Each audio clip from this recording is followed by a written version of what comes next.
السلام علیکم۔ بسم اللہ الرحمن الرحیم۔ حضرت سیدنا ابو محمد خراسانی رحمۃ اللہ علیہ کا بیان ہے کہ ایک خراسانی تاجر کا غلام بہت نیک و پارسا تھا۔ موسم حج میں جب حاجیوں کے قافلے حرمین جانے لگے تو اس نیک غلام کے دل میں بھی حاضری کی خواہش جوش مارنے لگی۔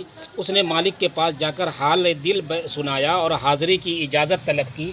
بدبخت و گستاخ تاجر نے انکار کر دیا۔ تاجر نے کہا، اگر تم میرا ایک کام کرو تو میں اجازت دے دوں گا، ورنہ ہرگز اجازت نہ دوں گا۔ پکا وعدہ کرو کہ تم وہ کام کرو گے۔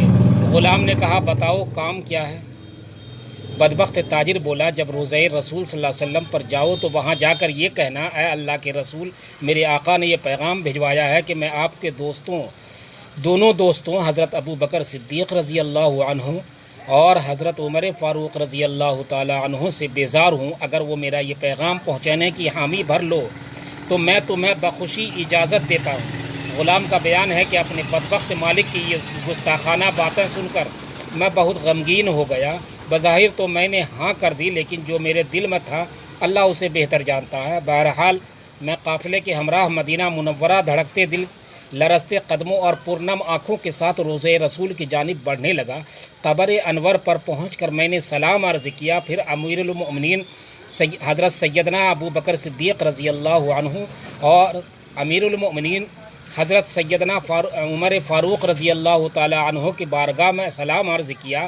مجھے اپنے بدبخت و گستاخ مالک کا پیغام بد حضور اقدس صلی اللہ علیہ وسلم کی بارگاہ میں پہنچانے سے بہت شرم آ رہی تھی، لہٰذا میں باز رہا اور مسجد نبوی میں حضور اقدس صلی اللہ علیہ وسلم کے قدمین شریفین میں سو گیا۔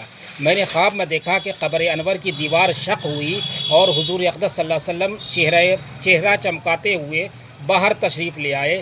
آپ صلی اللہ علیہ وسلم نے سبز لباس زیب تن کیا ہوا تھا اور جس میں اطہر سے مشک کی خوشبو آ رہی تھی۔ سارا ماحول مشک بار ہو گیا۔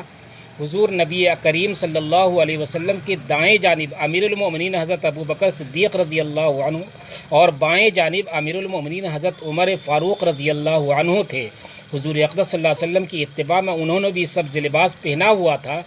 آپ نے میری طرف متوجہ ہو کر ارشاد فرمایا، اے عقل مند شخص، تو نے اپنے مالک کا پیغام ہم تک کیوں نہیں پہنچایا؟ حضور اقدس صلی اللہ علیہ وسلم کی ہیبت اور رعب و دبدبہ اتنا تھا کہ میں نے سر جھکائے دست بستہ عرض کی، میرے آقا، مجھے شرم آتی ہے کہ آپ کو آپ کے پہلو میں آرام فرما دوستوں کے متعلق اپنے بدبخت مالک کا گستاخانہ پیغام سناؤں۔ آپ نے ارشاد فرمایا، اے شخص بدبخت، انشاءاللہ عز وجل ارشاد فرمایا، اے خوش بخت، انشاءاللہ عز و جل تو حج کرنے کے بعد بخیر و عافیت خراسان واپس جائے گا۔ جب تو اپنے مالک کے پاس پہنچے تو کہنا، اللہ عز و جل کے رسول نے فرمایا، بے شک اللہ عز و جل اور اس کا رسول اس سے بیزار ہے جو صدیق و فاروق سے بیزار رہے۔ پھر فرمایا، جان لے جب تو وہاں پہنچے گا تو چوتھے دن وہ مر جائے گا، مرنے سے پہلے اس کے منہ سے پیپ و خون نکلے گا۔ کیا تو سمجھ گیا؟ میں نے عرض کی، میرے آقا، میں خوب سمجھ گیا۔ پھر آقا صلی اللہ علیہ وسلم واپس تشریف لے گئے اور میں بیدار ہو گیا۔ پھر میں نے حج کیا اور واپس خراسان آ گیا۔ میرے بدبخت مالک نے 2 دن تک مجھ سے کوئی بات نہ کی۔ تیسرے دن پوچھنے لگا، میرا پیغام پہنچایا یا نہیں؟ میں نے کہا، میں نے تمہارا کام پورا کر دیا۔ کہا، وہاں سے کیا جواب ملا؟ میں نے کہا، وہاں سے ملا ہوا پیغام نہ سنو تو تمہارے لیے بہتر ہے۔ کہنے لگا، نہیں، مجھے بتاؤ تمہارے ساتھ کیا واقعہ پیش آیا۔ میں نے واقعہ سنانا شروع کیا۔ جب میں نے یہ بتایا کہ رسول اللہ صلی اللہ علیہ وسلم نے فرمایا، اپنے مالک سے کہہ دینا اللہ اور رسول اس سے بیزار ہیں جو میرے دونوں دوستوں صدیق و فاروق رضی اللہ تعالی عنہ سے بیزار ہے، تو میری بات سن کر وہ بدبخت نامراد قہقہے مار کر ہنسنے لگا۔ پھر اس طرح بکواس کی، ہم ان سے بیزار ہیں اور وہ ہم سے بیزار ہیں ہو گئے، اب ہم سکون سے رہیں گے۔ اور اس بدبخت کی یہ بات سن کر میں نے دل میں کہا، اے اللہ عز و جل کے دشمن، جلد ہی تو اپنے انجام کو پہنچنے والا ہے۔ حضور اقدس صلی اللہ علیہ وسلم کے فرمان کے عین مطابق چوتھے دن اس بدبخت کے چہرے پر گندے پھوڑے نکل آئے اور اس کے منہ سے پیپ اور خون بہنے لگا۔ بالآخر ظہر کی نماز سے قبل وہ گستاخ و نامراد بڑی ذلت آمیز اور عبرتناک موت مر گیا۔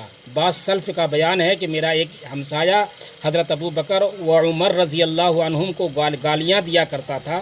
ایک دن اس نے بہت کچھ گالیاں دی، میری اور اس کی ہاتھا پائی بھی ہو گئی۔ آخر میں گہرے رنج و غم میں ڈوبا ہوا گھر پہنچا۔ میں نے غم کے مارے کھانا بھی نہیں کھایا اور سو گیا۔ رات کو خواب میں رحمت عالم صلی اللہ علیہ وسلم کو دیکھا۔ میں نے آپ صلی اللہ علیہ وسلم سے شکایت کی کہ فلاں آپ کے صحابہ کو گالیاں دیتا ہے۔ پوچھا کس کو؟ میں نے کہا حضرت ابو بکر صدیق رضی اللہ عنہ اور حضرت عمر فاروق رضی اللہ عنہ کو۔ آپ صلی اللہ علیہ وسلم نے مجھے چھری دی کہ اسے ذبح کرو۔ چنانچہ میں نے چھری لی اور اسے لٹا کر خواب ہی میں ذبح کر دیا۔ میرا ہاتھ خون میں بھر گیا۔ میں نے چھری زمین پر ڈال دی اور زمین سے ہاتھ پوچھنے لگا کہ آنکھ کھل گئی۔ سنا تو اس کے گھر سے رونے کی آواز آ رہی تھی۔ میں نے پوچھا یہ کیسی چیخ و پکار ہے؟ لوگ بولے فلاں شخص اچانک مر گیا۔ صبح کو میں نے آ کر اسے دیکھا جو ذبح کی جگہ نشان موجود تھا۔ دوستو چینل کو سبسکرائب ضرور کریں۔